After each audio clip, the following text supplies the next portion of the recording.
একটি ছোট সুন্দর গ্রাম ছিল। নাম ছিল সোনাঝুরি গ্রাম। এই গ্রামে থাকতো তিন বন্ধু, রাহুল, সুমন আর বাবলু। তারা খুব গরিব ছিল, কিন্তু মন ছিল সোনার মতো। গ্রামের এক প্রান্তে থাকতো দুইটা বাচ্চা, মিঠু আর পিঙ্কি। তারা প্রতিদিন স্কুলে যেত হেঁটে, অনেক দূর পথ। একদিন তিন বন্ধু কাজ খুঁজতে বের হলো। হঠাৎ তারা দেখল একটি গাধা একা দাঁড়িয়ে আছে।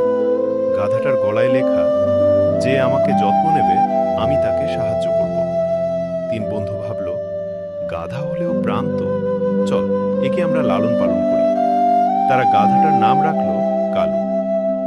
কালু খুব পরিশ্রমী ছিল। সে মাঠ থেকে ফসল টানত, কাঠ বয়ে আনত। এর ফলে তিন বন্ধুর আয় একটু একটু করে বাড়তে লাগল। মিঠু আর পিঙ্কিও মাঝে মাঝে এসে কালুকে খাওয়াত। কালু তাদের খুব পছন্দ করত।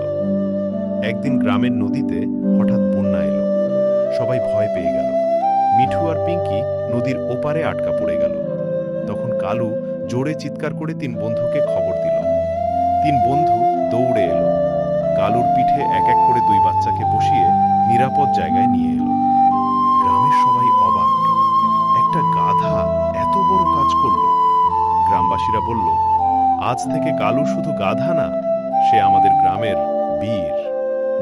তিন বন্ধু বুঝল, বন্ধুত্ব শুধু মানুষের মধ্যেই নয়, ভালোবাসা থাকলে পশুও পরিবার হয়ে যায়। সেই দিন থেকে সোনাঝুরি গ্রামে সুখে শান্তিতে সবাই একসাথে থাকতে লাগলো।